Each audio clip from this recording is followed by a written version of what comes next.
My z Kogutex Securitex. Zostaliśmy wynajęci przez Przyziemnych. wieśniaków. No. My tutaj Tak, 24 na H. Do pilnowania jajko z noszek. i ptaszeństwo lądowe. No, polecamy usługi. 312 zł za godzinę. Dzwoń 007 7 502. Tak, 5.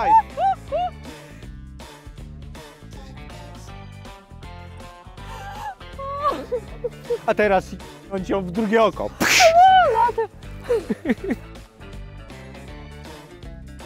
Państwu Kogutex Securitex dziękujemy. Tak się przestraszyłam, że już mi się język plącze. Nie trzeba było, proszę Państwa, ale dziękujemy. No, dziękujemy. Przedstawimy program tak jak zwykle. Do widzenia. Do widzenia. Chodźcie, korki, korki, korki. Korki, korki, korki, korki. Za mną ferajna, za mną dziewczyny. Korki, korki, korki, korki.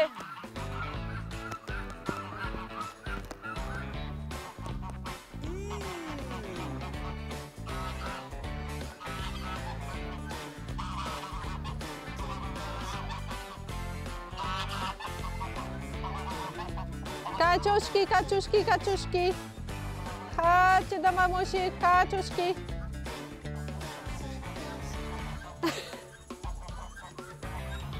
Tak na poważnie.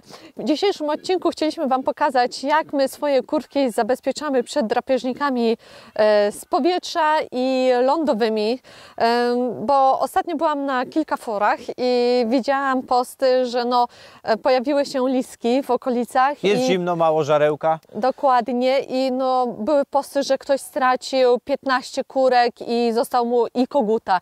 W innym przypadku chyba było jeszcze więcej. Nie, no chyba generalnie wiecie, jak to 30. jest z lisami, przeważnie albo kunami. Tak. No wyrżną całe statko, a tego nikt nie chce. Aż serce się krajało, dlatego mamy jakieś doświadczenie półtora roczne, prawie dwuletnie z naszymi kurkami. Na tyle szczęśliwe, że chyba możemy się jakby podzielić. Wiadomo, chodzi o siatkę elektryczną w gruncie rzeczy. No dół mamy zabezpieczony naszym zdaniem idealnie. Gorzej jest z górą, no ale tą górę, no to są sposoby, możemy o nich powiedzieć, natomiast my ich nie będziemy stosować właśnie ze względu tego, zobaczycie co to jest. Dokładnie, do rzeczy. Dobra, zaczniemy od lądowych. Najczęściej, wiadomo, atakują nas lisy i kuny. Klaudia nie może złapać oddechu, tak się naganiała. Cały aparat się trzęsie. Włączę stabilizację. Dobra, oddychaj, Klaudia, oddychaj. Dobrze, kontynuuj.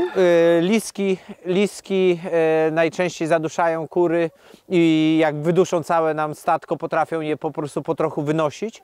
Natomiast kuny bardzo często odgryzają głowy, wypijają krew. Także jak widzicie, takie wysuszone i zostawiają po prostu padłe kurki. Nie znamy się oczywiście na wszelkich szczegółach, ale tak robią. Przed kuną generalnie bardzo ciężko się zabezpieczyć, ponieważ potrafi się wspinać, wejść w najdroższe szparki, czyli tak jak widzicie, tam taka szparka, tu mamy już zabezpieczone, ale tam mogłaby się dostać. Przy czym mamy coś, co na 100% działa. Na 100% działają zawsze psy. I jeśli macie psy, które są szkolone do obrony, robią wspaniałą robotę. No przede wszystkim podejrzewam, że zostawiają swój zapach i zwierzaki zdają sobie sprawę, że wchodzą na ich terytorium i to już jest dla nich duże ostrzeżenie. Natomiast najlepszą i 100% według nas robotę pod warunkiem, że jest prąd, robi tego typu siatka. My nawet, jak widzicie, zainwestowaliśmy w takie drzwiczki, które również są pod prądem. Bardzo fajna sprawa. No, jest to początkowo dosyć spora inwestycja, natomiast no, jakby my odkąd ją założyliśmy, nie mamy żadnych upadków, ani jednego upadku nie mamy spowodowanego tam zabójstwa. Tak, ale kochani, wracając jeszcze do samych piesków, one są bardzo dobre na jastrzębie. Zauważyłeś, że jak jastrzębie u nas się zbliżały, to psy od razu na wzgórze leciały tak, i ujadały. Generalnie psy obronne, takie wiecie, jak to się mówi, użytkowe rasy, czyli wszelkiego rodzaju podejrzewamy owczarki, robią naprawdę świetną robotę, mimo że tam Azja próbowała kilka kurek zabić, ale jakby teraz już wie, że nie może i nie robi tego i po prostu pilnują, asymilują się ze stadem i co jest ich, to jest jest ich, wszystko co obce jest obce i no to jest na pewno niesamowita pomoc dla nas, nieoceniona pomoc. Tak, i teraz no i mamy płotek. Zobaczcie, jak myśmy to wszystko wykonali. Klaudiusiu, podążaj za Marcinkiem. I lecę, mistrzu. Dobra, ten płot, co widzicie, zielony, jest dookoła całego, myśmy o tym wspominali, ale teraz po prostu robimy o tym odcinek osobny, jest dookoła kurnika, czyli to takie najbardziej skażone miejsce, w które one wychodzą, robią te pierwsze kubki i bla, bla, bla, bla, bla, bla, jest właśnie tu. I ono jest, no to jest pustynia. Ten cały płot leci dookoła, przy każdym, jak widzicie, Tak jak Marcin wspomina. wejściu na osobną kwaterę, która teraz właśnie się odnawia, no teraz to się już nic nie odnawia, ale wiecie, odpoczywa powiedzmy, mamy taką furteczkę, czyli tych furteczek jest całkiem sporo. Co nam ułatwia po prostu pracę. Nie musimy za każdym razem tego płotu przynosić. I wiecie, no mamy po prostu trzy takie kwatery, które są stałe. No i kurki są na nich około 1,5 tygodnia i ruszają na następną i tamta się odnawia. No powiem Wam, że jak widzicie w tym roku no masakrycznie. Pogoda wykończyła nam właściwie pola, bo w tamtym roku działało to wspaniale. Natomiast w tym razie myśmy zwiększyli ilość kurek, co na pewno nie pomogło, a dwa, że no była susza i mimo, że podlewaliśmy to wieczorami, to no to jest jak jest. No i tutaj mamy następne wejście na pole.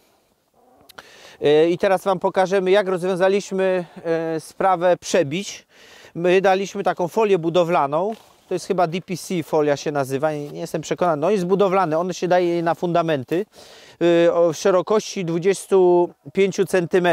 Mogłoby być szerzej, wiecie, ale akurat ja kupowałem rolki 50, ciąłem je na pół i rozwijałem. Daliśmy wszędzie pod siatkę i one są takimi szpilkami w kształcie U, to są chyba ogrodowe, takie ogrodnicze do membran, takie szpilki dawane i one są wszędzie przybite. Spełnia to kilka zadań. Najważniejszym jest oczywiście to, że bezpośrednio, bo te siatki, jak widzicie, trochę wiszą i one izolują od ziemi, więc nie ma przebić. Dwa, że łatwo się je sprząta. I widzieliście w ostatnim moim filmie, jak ja to robiłam, że po prostu nogą ściągałam. Dokładnie. A druga rzecz, trzecia rzecz jest taka, że ona zagłusza trawę. Czyli trawa, wiecie, jak rośnie, to rośnie tu po bokach, natomiast nie rośnie w ten sposób i zaoszczędza nam to po prostu koszenia tej trawy. Dzięki temu kosimy trawę tylko raz w roku, a wcześniej kosiliśmy nawet 3 razy w roku. Także no to zaoszczędza roboty i myślę, że jest warta inwestycja całej roboty. Drugą taką negatywną rzeczą tych płotków jest to, że no niestety trzeba więcej takich słupków dać. Rozstawy pomiędzy słupkami tych siatek elektrycznych są za długie, absolutnie. Nawet czasami jeden słupek dany po środku nie starcza i trzeba dać 2, bo to wszystko po prostu się obniża i macie przerwę. Siatka, słuchajcie, jest właściwie nie do przejścia. Nawet jak trawa troszeczkę zarasta, co nie, i ją dotyka, pamiętajcie, że ona cały czas strzela tym prądem, i robi to, że osłabia bardzo mocno trawę i korzeń. I podczyszczenie w ten sposób, tak jak Klaudia robiła w poprzednim odcinku, że wyrywała, jest bardzo proste, bo ona właściwie się już nie trzyma gleby.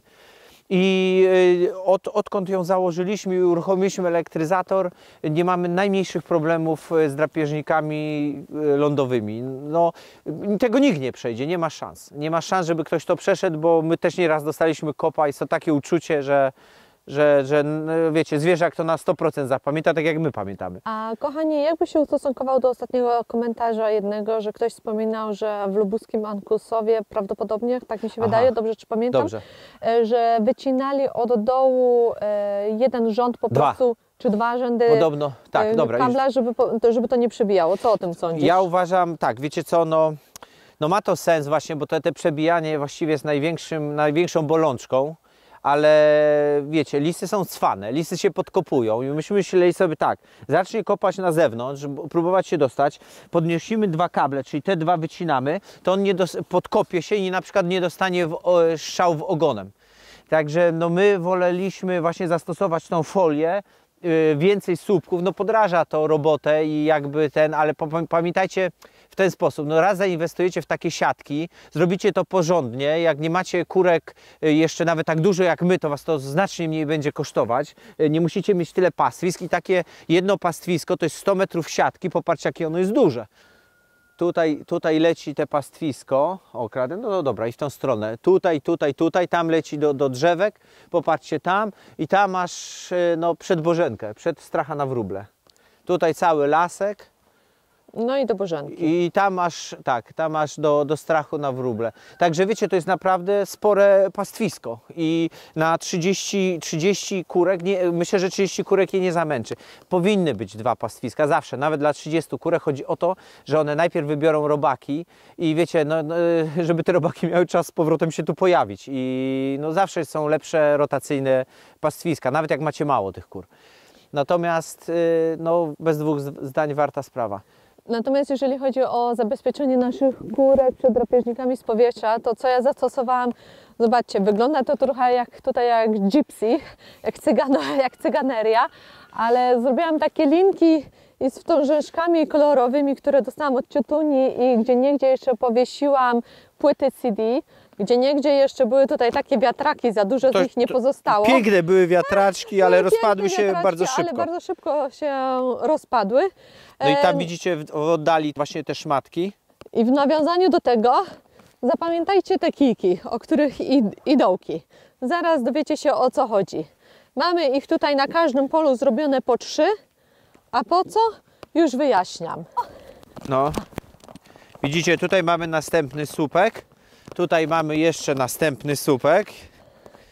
To są wszystko słupki po to wstawione w ziemię, aby można je było wyciągnąć i żeby dziurka się nie zasypała. No i to jest powód A to tych jest słupków. po to, żeby Nasza Bożenka. nieszczęsna Bożenka mogła się przemieszczać z miejsca na miejsce.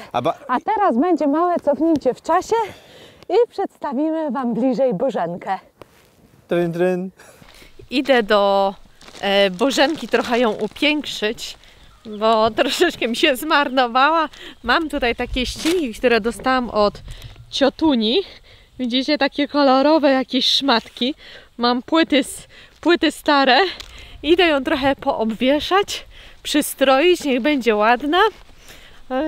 Może się zastanawiacie, dlaczego Bożenka. Nazwałam ją tak na cześć mojej teściowej, którą pozdrawiam, ale to z wielkiej sympatii do niej. Naprawdę jest przeuroczą teściową, którą po prostu chciałam ją mieć tutaj na działce, codziennie na nią spoglądać, no i też, żeby trochę popracowała ze mną, żeby kur pilnowała i odstraszała. Czekaj, to można zdjąć. Będzie ciepło w lecie. Na pewno. Spoci się. Już wygląda na lekko spoconą. Cicho, ubieramy gacie. Jedna noga to ta dłuższa, bo to jest inwalidka. Jedną ma nogę dłuższą, drugą krótszą. Życie. Czekaj, żebym tył do przodu jej nie ubrała, bo się obrazi No. jeszcze. Tutaj wiesz, zwróć uwagę na szczegóły. No tak. Jej ulubiony kolor, różowy. Rozmiar XXL. Druga ta bardziej kulawa noga. Ale zobacz, idealnie. No. Ona na wojnie straciła. Biła się tu z kurami o przywództwo, niestety jedna kura była nad wyraz wściekła i urwała. A tu? No, wypadałoby jej jakieś piersi wstawić. A tam piersi. To jest Płaska ta Bożenka. płaska Bożenka. Z której strony? Moja oryginalna Bożenka, czyli moja teściowa, ma dużo lepszy gust niż ta tutaj, co przed Wami stoi. Ale też nie straszy jastrzębi. No, ale mam nadzieję, że ta będzie straszyć. Niech się weźmie do roboty, baba. A gdzie jest jej przód? Tam jest jej tył. A skąd wiesz? No bo tu, nie widzisz? Widzisz, jaki ładny zadek jest? Dla I mnie to z wcięcie? przodu deska, z tyłu deska. A, ty ślepy jesteś, nic nie widzisz. Żadna z niej laska nebeska. Bardzo ważna rzecz. Nieważne jest, jak ona wygląda. Wiadomo, żeby była okazała, ale to kania czy jastrząb spokojnie to zobaczy, wiecie, jaki to ma wzrok. Natomiast ważne jest, żeby co 2-3 dni właśnie ją przestawiać. Czyli wyciągamy ją sobie spokojnie, bo jastrząb się przyzwyczai do miejsca, w którym ona stoi i przestanie na nią reagować. I wiecie, wsadzamy kijka, żeby się ziemia nie zasypała i wybieramy następne miejsce. Wyciągamy kijek, wrzucamy stracha, no i tyle roboty. I tyle roboty i macie przestawionego stracha, a ułatwia to sprawę. Jeszcze chciałem pokazać, właśnie, bo tutaj nam kilka osób wspominało na jesień problem z liśćmi, bo właśnie liście robią nam to, że zbierają się przy siatce, nadbudowują się i zaczynają ją uziemiać, czyli ona traci swoją moc. Żeby może zastosować dmuchawę do liści. Faktycznie nie wiem, czy to nie jest dobry pomysł, przynajmniej na ten czas. No musimy o tym pomyśleć, bo czy to warto wydać, nie wiem, tam kilkaset złotych na ten jesienny moment krótki, czy warto po prostu butem to przeczyścić. Musimy nad tym pomyśleć. I tyle. Natomiast tutaj mamy takie miejsce, chociażby chciałem Wam pokazać, gdzie to ja widziałem takie miejsce. Widzicie, no tutaj się po prostu liście zbierają. No i to jest cały problem. Siatka nie przestaje działać, żeby to było jasne. Siatka dalej działa, natomiast część tej całej energii, teraz jest wyłączona, nie obawiajcie się o moje życie, niestety przeżyję. Część tej energii idzie w ziemię. I daje to tyle, że po prostu napięcie jest słabsze, przy czym moim zdaniem nawet najsłabsze napięcie zwierzaka odstraszy, bo po prostu dostajesz, wiecie, no coś go szczypnęło.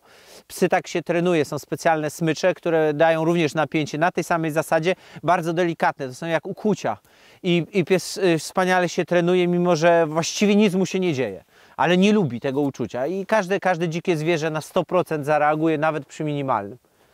O, wzięłam ze sobą, tak sprawdzam, czy mam w kieszeni, czy nie, ale mam. O, widzicie, mamy tutaj czytnik, w którym zawsze sprawdzamy napięcie, jakie jest, bo oczywiście też nie chcemy ustawiać naszego elektryzatora na maksymalny poziom po prostu bicia, dobrze mówię, szefie? No, tak, Dlatego no, no, sprawdzamy ilość dżuli. Bo on jest tak.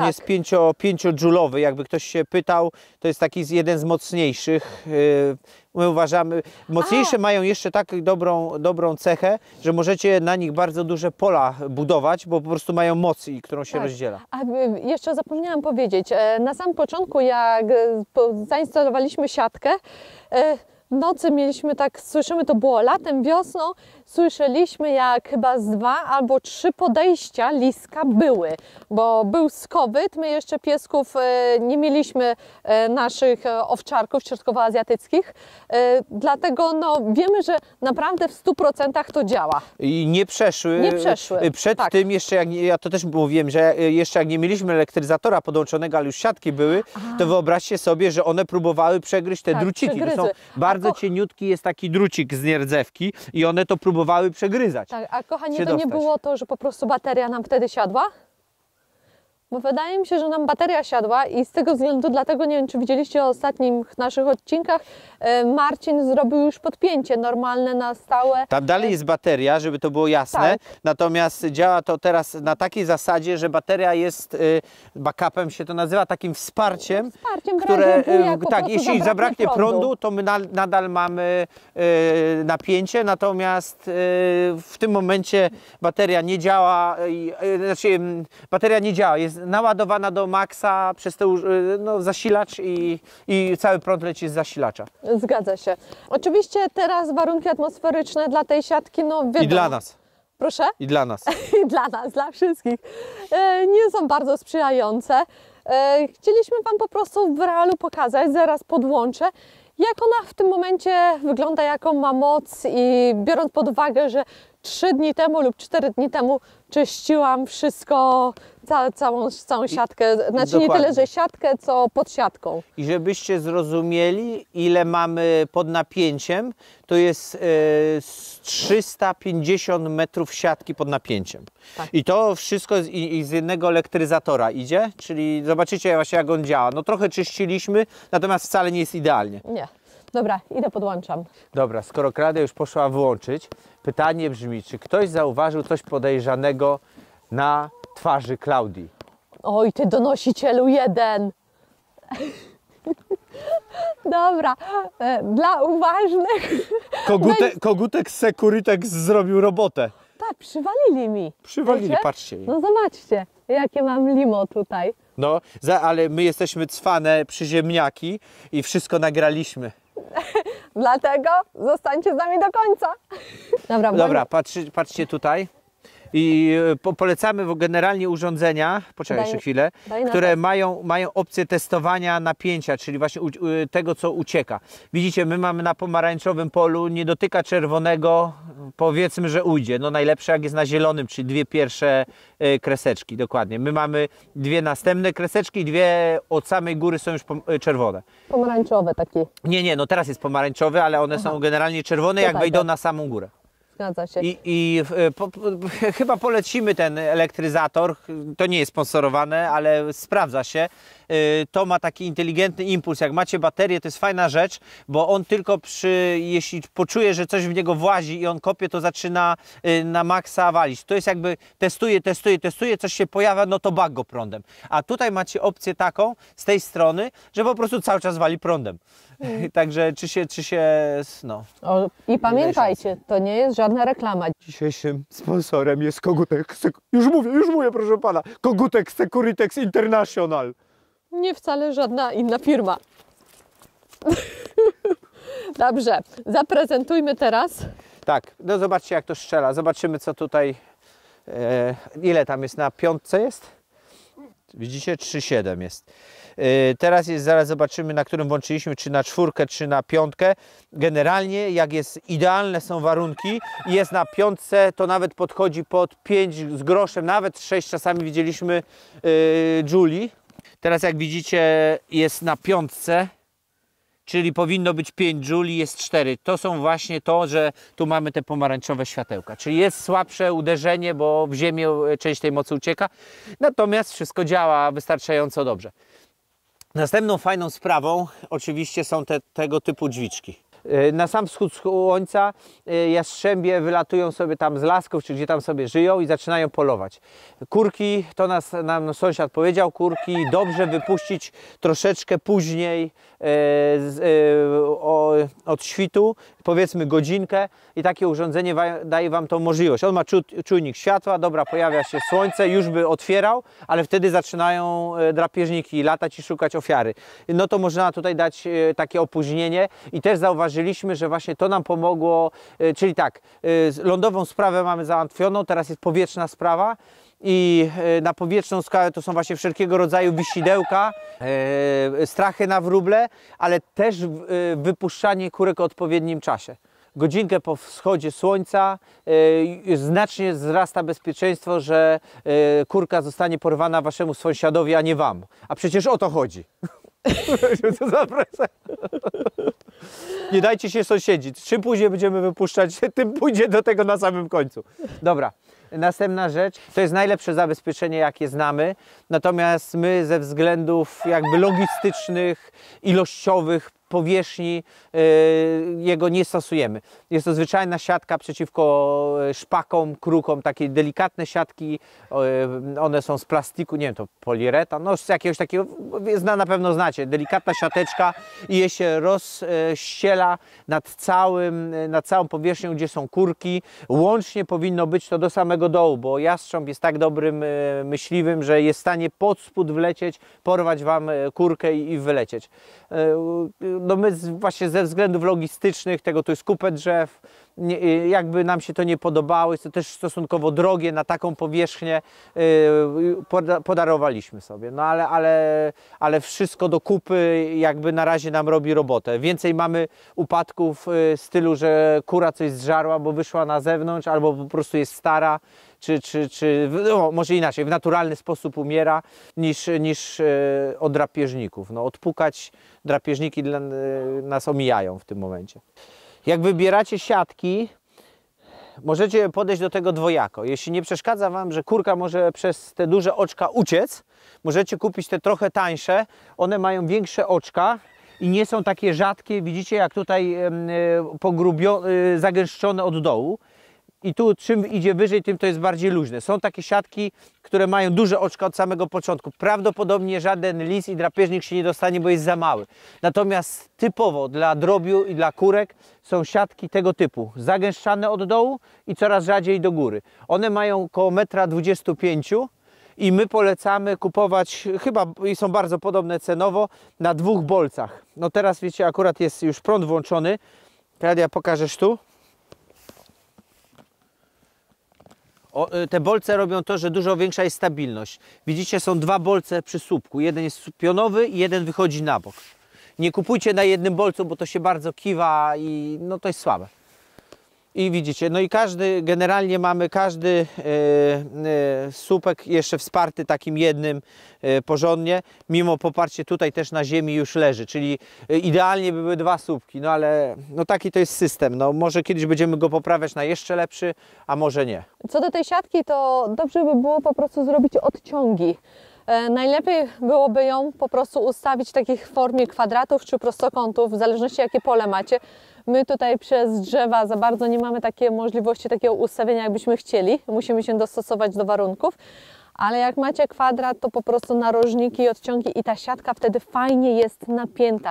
I być może nie potrzebowalibyście tylu tutaj tych dodatkowych słupków i to by odpadł Wam no koszt, a jest to dość znaczne, jeżeli macie tej siatki ileś centymetrów. Dlaczego akurat my się zdecydowaliśmy na to miejsce i żeby kurnik akurat tutaj blisko drzew postawić? Ponieważ drzewa robią robotę za nas troszeczkę. Są doskonałym po prostu zadaszeniem i uchronieniem przed oczywiście drapieżnikami z powietrza. Więc staraliśmy się tutaj prawie w tym miejscu nic nie wycinać, zostawić jak najwięcej krzaków i drzew, żeby te kurki miały schronienie. Generalnie fajnie by było właśnie, żeby kurki miały jak najwięcej miejsca do schowania się. Dlatego tutaj zobaczcie, nawet króliki stoją. To już jastrzębie czekanie mają utrudnione. Jest dużo jeżyn, gdzie kurki często niestety znoszą nam jajka latem, więc jest to bolesny proces szukania tych jajek. No, dlatego akurat tu, a nie gdzie indziej postawiliśmy nasz kurnik i tu są wybiegi właśnie wśród drzew, krzewów. No to jest dodatkowe zabezpieczenie. Weźcie pod uwagę to, że my akurat na wiosce jesteśmy w pierwszej linii, jeżeli mówimy tutaj od pól i od lasów, więc my chronimy tak jakby sąsiadów przed wszystkimi drapieżnikami, przed kunami, przed lisami, kaniami, jastrzębiami, po prostu wszystko to, co powinno, my powinniśmy przyjąć na siebie. Dlatego z naszego doświadczenia możemy Wam teraz powiedzieć, że no siatka zdaje tutaj egzamin. Tak samo wszelakie wstążeczki, płyty, bożenki lub nie wiem, czy macie Krystynki, Marcinki, Zosię, czy kogokolwiek stawiacie, żeby z Wami tutaj była zawsze na polu, zdają egzamin. No i oczywiście wściekli właściciele. Tak, wściekli właściciele, tak. I firma Kogutex Securitex International. Spółka ZOO. Spółka ZOO. No nie wiem. Muszę trochę potrenować, wiesz, żeby po prostu się przed nimi uchronić. Bo tak ostatnio, wiesz, było takie jiu-jitsu i oberwałam. Widzicie? No. Dobrze wygląda, nie? Z limem pod okiem. Bo jak się babę w gębę leje, to jej się co? Śmieje. Mamy nadzieję, że troszeczkę Wam pomogliśmy. Pokazaliśmy Wam na naszym przykładzie, jak my to robimy. Może coś z tego znacie wnieśliście? jakieś jeszcze inne sposoby. No pewnie jest tego cała masa. Nam działa to, co widzicie, bez żadnej ściemy.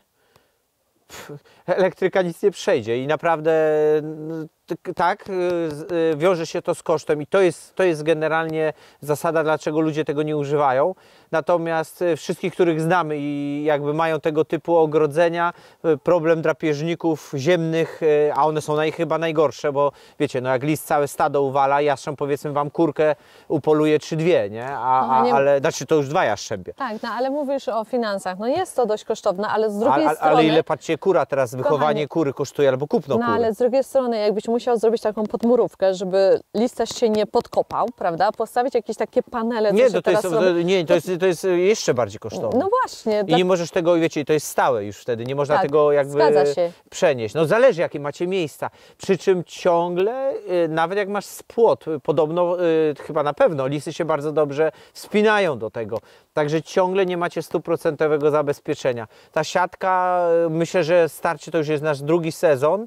1,5 roku chyba ona ma, coś takiego, prawie no 1,5 roku i nie widać żadnych oznak jakby jej starzenia się. No myślimy, że spokojnie 5-10 lat będzie stała, no i do tego czasu będziemy mieli spokój, a sami wiecie jaka szkoda jest taką kurkę stracić, a nie mówiąc o całym stadzie, to jest masakra. No. Także to działa i naprawdę polecamy z szczerym sercem. Berciu, ty zawsze przyjdzie się przywitać, Tak, co? tak, no co maleństwo. No dobrze, Amberek też pod sam koniec, ale przyszła się z Wami pożegnać. Tak, bo ona się najbardziej lubi żegnać. Ojejcie. Dobrze, a my się widzimy jak zwykle w piątek. W piątek o godzinie 17. Zejo, zejo. 00. Chodź do firmy ochroniarskiej. Porozmawiać. Trzeba w końcu zapłacić im za tą ochronę, co? No, znowuż nam spuszczą manto. Tak, tylko nie wysyłaj mnie na pierwszą linię, bo zawsze tylko pcha. Idź, Klaudia, idź. Tam, gdzie diabeł nie może, to kogo pośle? A ten za mną idzie i za plecami. Co jest, No, poszli już. i kto jest głupi? Ty chcesz obiad? A ty co się śmiejesz? A chcesz obiad? A co się śmiejesz? A chcesz obiad? Cześć, grubasie. Co jadłaś? Dobra. A to coś dobrego. Chodź, idziemy gotować. A, widzicie, Marcin mnie pobił. Tak to jest, mam świadków. Nie, poważnie, to byłam z kozami akurat teraz w lesie. I jak to one kłócą się o żołędzie, która ma lepszego. I próbowałam je karmić. No i mi po prostu między sobą się tłukły, przywaliły się, a ja jakoś byłam na linii i kawałek dostałam, oberwałam. Brew mi rozcięły w ręce. O Jezu. O, dobra, muszę się ogarniać. A, dawaj wacik, bo krwawie. Tłusty. Nie, to słuchajcie. Nie, to nie dużo. No, ale no jest takie. Centymetr może masz rozcięcia? Nie, to nic nie będzie. Nie, no nie wiesz, one... Przeżyjesz niestety. Ale to było takie spontaniczne, takie no w Że nawet nie jednej... było kogo spacyfikować. Ale w jednej sekundzie nie, bo oczywiście Bella kuleczce przywaliła. No. I wiesz, i kuleczka się odbiła i jakoś przy okazji ja oberwałam. No dobra, to A. pani już. Tak? No to musisz tylko umyć sobie oko, jakby tą powiegę, bo nie chcę ci tam całości lecieć. No. Czy Widzicie? całość mam ci czyścić? No Bo całość. boję się- Boję się, żebyś tutaj ci... Widzicie, takie to aniołki, takie niby, ciup, ciup, ciup. Słuchaj, a myślicie, że króliki to co? Kradia cały czas obrywa. No, ja jestem tutaj pobita na wsi. Ojejcie. I to, żeby nie było, że tylko biednemu Marcinkowi coś się dzieje w rękę. Oczywiście. Krawia mnie, a ją zwierzęta. Bo jej nikt nie lubi tutaj i po prostu wszyscy ją napierda. O Jezu, A ona to się na mnie mści. nieprawda, to Prawda. z miłości. Ja z miłości nóż w rękę tak głęboko. O Jezu, ten o sobie. No 3 widzicie, milimetry. znowuż o sobie, tylko on i on i on. No, to jest taki epizod naszej codzienności. Nie, że ja.